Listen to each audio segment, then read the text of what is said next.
Jim Pennock. Hey. So you have been with DigiTech probably longer than anyone in this building, probably anyone in the Salt Lake Valley, excepting, of course, David DeFrancesco and John Johnson themselves, right? Yeah, I started when DigiTech was 6 months old as a brand. When it was just a baby. It was just a little wee baby. So tell the listeners a little bit about yourself. What date you started, what you started on, and then what it kind of morphed into. I started in 1986, which was the right time to get out of college with a degree in engineering. In the digital audio world was just starting. This is about 2 years before CDs came out. So digital audio, low-cost digital audio was right on the horizon when I started. It was nascent, right? Yeah, yep. And so DoD was first, and then was it a conscious decision to make DigiTech for digital products, or did digital products happen first and DigiTech was made to address these new products? So I came in after the name was already announced. So I wasn't part of the dream up the name part, but I know all of the stories from it. And it really was, digital's going to be big. This is bigger than just a line within DoD.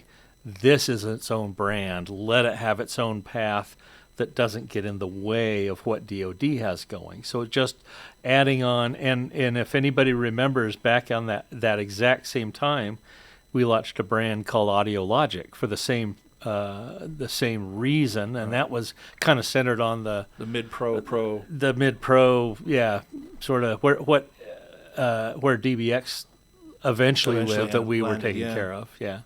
So the I still have some Audio Logic stuff, by the way. The Audio Logic compressor, I can't remember what the number was called, is the one that turned into the DBX. I can't remember what the DBX number was now. But anyway, I forget the Audio Logic numbers. Yeah. But yeah, so that was Frank. I still use that. But on the DigiTech and DoD side, so there was some weird crossover for a while there, where DoD was doing some digitally controlled analog stuff, with the PDS type stuff. But that was pre-DigiTech, right? Oh yeah, there was some. It wasn't, and it's easier to think about those two brands now as DoD is analog and DigiTech is digital. That really wasn't it. It was not back then. That wasn't the case. It really wasn't that. So DoD was doing some digital stuff, and DoD even did multi-FX, and DoD can kind of do anything DoD wants. Yeah, I agree. Right? You let it be its own thing. And then DigiTech is its own beast. So DigiTech was deeper into like studio recordings and that, a lot of... And the lines got kind of blurred with DigiTech too. Even though it says DigiTech Digital in the name, they were doing some, we were doing some analog stuff too. Any brand with as much history as this has times when you look back and you think you stumbled. You thought you were heading a direction. It turns out, that wasn't good. And these brands, and this is true with a lot of brands in this industry, get bought and sold, and you have other owners, and they think they're doing what's right. So here, put your focus on DigiTech. Right. Quit doing ads for DoD. Just have DigiTech be everything. It kind of felt right at the time. And the point about owners is a good one, because DigiTech and DoD, there was like shifting ownership for almost a decade, right? It was like these guys and then that guy, and then different presidents, and then all of a sudden when I started, and I've got to thank John Johnson and David DeFrancesco, because so much of what I learned is through them. The very entrepreneurial spirit in them, and there's things that transcend brand, and that's the people behind each product, right? So you look and you go, oh, why did you do all analog pedals in DigiTech? It's like, well, because we were doing a cool line of pedals, right, and we had some ideas, and that's what we did. So you're kind of following the ideas. Yeah, you're following the ideas, and you're following the vehicle you've got. So The X series in DigiTech is a perfect example. Within the context of X series, why not do an analog thing? Right. You're in the middle of doing X series. You're not thinking, oh, is that right for the brand? You're creating, right? So it's the people. Yeah, but it's also a kind of a two-edged sword. So on the one hand, you're being led by the idea, but on a greater branding level, it turns out in the long run that might have been a mistake. It can be. You could call it a mistake, but it's not. It's the next step. Sometimes it's the mistakes that make you solidify the right direction. Mm-hmm. So you go down the wrong path. That's okay. Yeah. That's all right. Just learn and keep going. I think the overarching message on stuff like this is that DigiTech and DoD have never been afraid to experiment, and never been afraid to follow an idea where it leads. It's been my quest to try to divide, make a bright line between DoD as analog and DigiTech as digital. But that's not to say that there's not even blurred lines now. For example, the Rubberneck is digitally controlled analog, right. And I want to do a lot more stuff like that.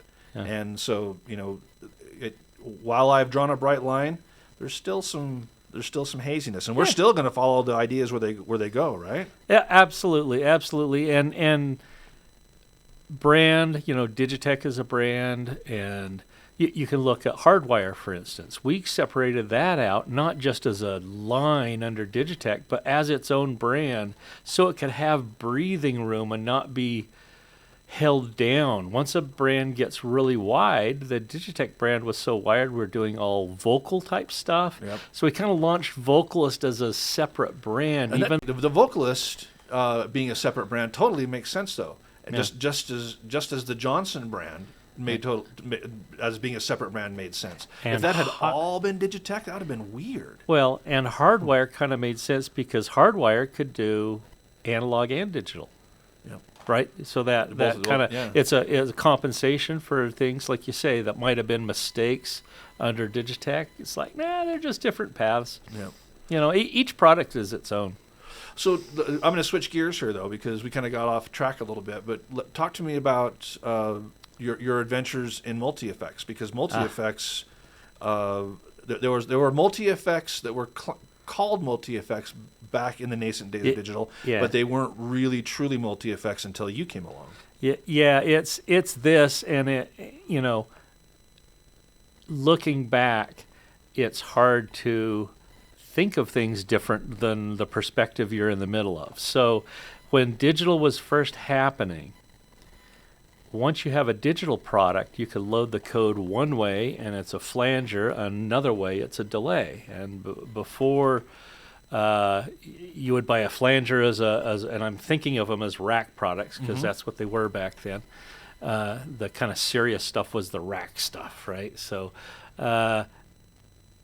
when digital came, a product like the SPX 90, that Yamaha, it was multi-effects, meaning I can have one rack processor be a delay when I need it, be a flanger when I need it, be a phaser when I need it, all of that. And that was the original concept of what multi-effect was. And then the other thing that's happened at the same time is also once you have a product that's digital, it's just lines of code. Turns out lines of code to do a delay is a lot less than lines of code to do a phaser. And so I was working on a product which turned out to be the DSP 128. And writing, we back then we didn't have DSP chips. We actually build our own out of parts, multiplier, accumulator sort of things, and so that's like discrete DSP. Yeah, it's discrete DSP. Yeah, yeah, cool. And what turned into ASICs, so we can get into ASICs because I've done years and years of S disks and audio DNAs and all that. But early stages, when it's digital, it's lines of code, and so in a sample period, I can run a few hundred lines of code back then, and so I did a reverb. I was working up new kinds of reverb at the time, and It's like I can do a reverb and a delay. And so I grabbed John Johnson and I said, John, come check this out. It's like I can do a delay and a reverb at the same time. And he looks and he goes, can you do a chorus too? and I said, yeah, I think so. And from that, all of a sudden, the concept of multi-effects wasn't just that it can do multiple ones. It can do them at the same time for free. Yep. So the 128, DSP 128 was 3 at a time for $399. So we had, for about the same price as a regular rack processor, we were acting like 3 rack processors. And as soon as you have multiple ones, there's the order dependent, do I do effects in parallel and series and which effects? And we had to figure all that out. Nobody had ever done that before, have a single rack that can do multiple things. So that's where things like screens and all of that, and you can be a little bit more soft and all that kind of came about. So that's revolutionary, though. Doubled the size of the company. It felt so good. Because that, I mean, your realization that you could do that basically set the stage for the next almost 20 years of Digitech. And it's obvious now. Right. In retrospect, everything's obvious in retrospect, though, right? It's like, oh yeah, you got lines that go, I can do multiple things, and by the time all the RPs and that, we're doing 12 things at a time. Yeah. Is more of a bragging thing, but how many patents do you have? 19. Damn, dude. 19. I have patent envy. I only have one, so I'm totally envious. Roger's got about as many as I do, if not even a couple more, but not all with Digitech. Mine are all with audio signal processing in the walls of what I call Digitech, what everybody else thinks of as Harman or Samsung or whoever the heck owned us.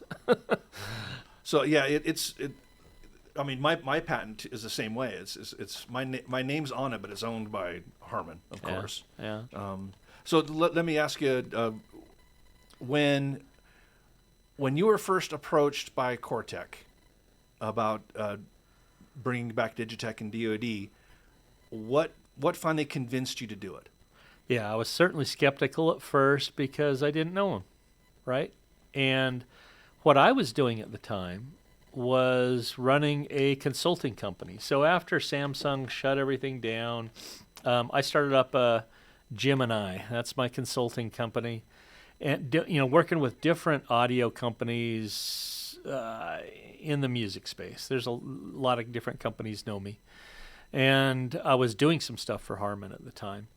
When I got the call, Cortec calls me, and I'm talking to June, and this is what turned into that catchphrase. I was trying to understand where June wanted to take the brand, right? And if it was a direction that is where I would like to take it, then I'm more interested. If it's not, it's like as a consultant, you're removed from what you're doing. It's like it ain't my children anymore. Right.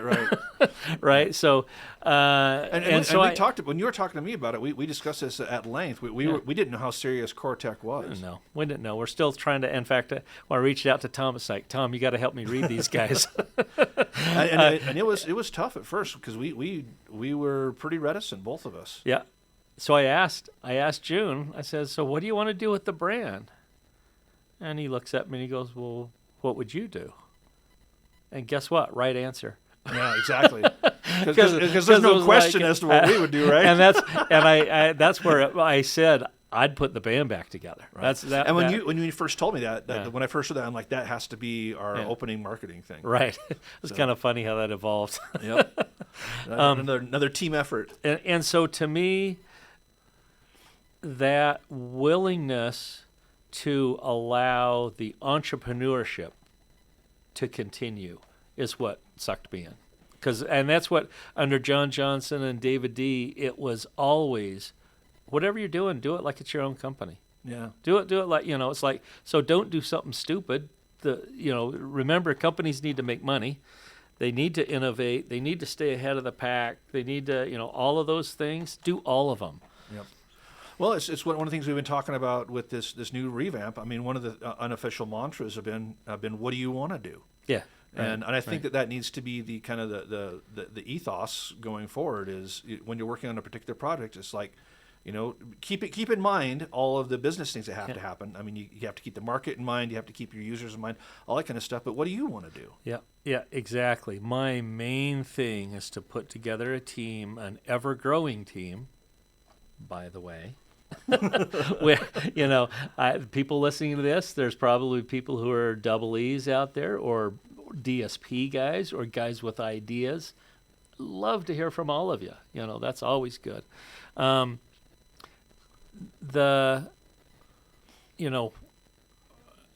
thing that really got me on board with Cortec was June's demeanor. He kind of lets you. He kind of gets out of the way, gently steers from the side. Kind of like, because how quickly are we going to grow? We're trying to get top line sales up. Right. We're trying to get distribution all figured out. We're trying to get all the price points and all of that. But at the end of the day, what we're really trying to do is come up with new colors of paint. And I know this phrase has been used around here a little bit, and it's colors of paint. Yep. It's the artists that do the art. Yeah, the way I put it is I say we're making art supplies. People tend to get caught up in all the minutia and stuff like that, but in the grand scheme of things, we're trying to make it so the artists can realize their vision. Yeah, exactly. I love when people use things that in ways that we didn't think of. Oh yeah. Every time I hear the beginning to Iron Lung. It's like all the stuff that we tried to not have in the whammy. You have no idea how many hours I spent to try and minimize that type of sound. The early whammies did not respond to chords at all. They freaked out when it had two notes. If you were playing straight, you could do it and it would track well. But as soon as you played, because we would call it, and we still call it today, we call it monophonic, but that's not really the case. It was like chaos phonic. Yeah, right. When it freaked out because it's but that's the beauty of it, is having an artist take something and take it somewhere. I think even DigiTech's current lineup, I think the freak out pedal is still at the beginning of what it can be in the right hands and the right creative. I completely agree. I see a lot of future in the freak out. Yeah. So getting back to what we were talking about earlier, though, I mean, what you were saying about June is the same impression I got, because because we had many conversations, but I was skeptical as well. Yeah. And, I finally ended up getting a one-on-one. I think you were. I was skeptical. You got to remember, I was skeptical, but I was also getting paid as a consultant as we were learning all this. Yep. At first, you weren't. Yeah, so I was like, it was just you were just talking to me about some potential stuff that I gave no interest for at all. So. But yeah, so I ended up having a one-on-one conversation with June, and it was very much a similar thing. And I basically said, June, I'm a Westerner, so I'm going to be blunt. Not only am I a Westerner, I am from the West. I'm going to be blunt. What do you want to do with this thing? Uh-huh. And instead of where he said to you, what do you want to do? He said, I want to see DigiTech back where it was. He's like, I want to grow DigiTech back to where it used to be, as well as just start diving into new stuff. Yeah. And I was just like, then I'm in. I mean, how can you say no to that? I mean, my biggest fear was that, and my expectation was they're just going to use the brand equity, just use the name and slap it on stuff, and that's not what they're doing at all. Not at all. They're doing an excellent job. The other part of it is up to us. Yeah, that's true. It's funny because you could look at that as like a lot of pressure. Yeah. But to be honest with you, we just have to make cool stuff, man. That's what gets me up in the morning. It's like, oh yeah, you got an idea. So there is more, and there's a lot that we can't say in this interview because both me and you know a bunch of projects that we're in the middle of working on. Yep. But that creative spirit is alive and well now, and that we got to keep going and keep growing and get it to the next level. I think what gets me excited is that the team now. So in the latter days of the Samsung Harman thing, it was I didn't really have a team. I had access to engineers for specific products for a very short amount of time, but there was a lot of times it was just me. Yeah, and that is not the case this time. Right. We have. There's Roger, there's Parker, there's Brent, there's you. Yep. We have a real team, Yep. and it's not just up to me. I don't have to spend multiple nights tweaking the Polara just by myself. I've got you guys, and that's exciting to me because I like having a life. And we all have a different perspective, and so that kind of like let everybody take the reins for, it's like you got an idea, follow it through. Yeah. But guess what? You're going to get feedback from all of us because we all care we're a crew. where it's going. Yeah. But you keep that ownership on the person designing it. Okay, so this next question might be a little bit more difficult. You'll have to be a little bit circumspect. But it's a good segue from what we're talking about, though. Yeah. What, without giving stuff away, what do you want to work on in the future? Yeah. The short answer is all of it. You sound like my son. And what that means is ideas come quickly, and they come in waves. We're in the middle of a wave of an idea that people will see in it's exciting. a few months I from can't now. wait people to see it. And you want to ride that wave. Yeah. That the reason why wave is a good thing. A good description is because that's exactly what it is. They're directions that you kind of pick up and you go, And I've been through a lot of different waves with the brand that you kind of see where it takes you. And so, what do I want to work on? First off, I need to apologize because a lot of people that are doing this are very connected or listening to this are very connected in social media, and I don't spend that much time on Facebook and Instagram and all that. I don't. I care about them. It's That's not my that I job, don't man. care. That's exactly, that's where, but I do care about innovation, and ideas come from everywhere.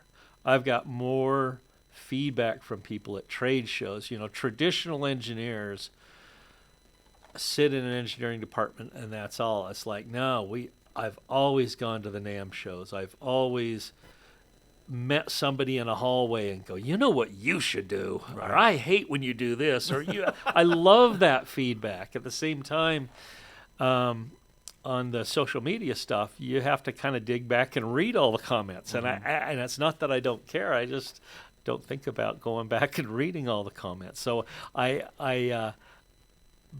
but that I know that's something that I actually want to dig in deeper, because the DigiTech team isn't just us guys designing it. It's, as a collective, we'll take input from anywhere. Yeah, we need to be plugged in to be able to see where things are going. Yeah. That being said, though, there's that famous quote from Henry Ford where he said, if I had asked the public what they wanted, they would have said faster horses. Yeah, right. And so right.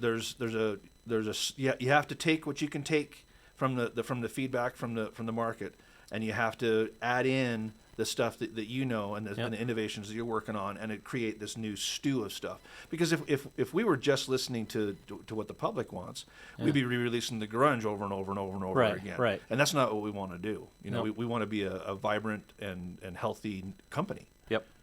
Yeah. Yep. We're not looking in a rear view mirror is cool and fun, and there's some great stories there, and we should talk about those stories. But the real path is forward. Yep, It's not just reissue.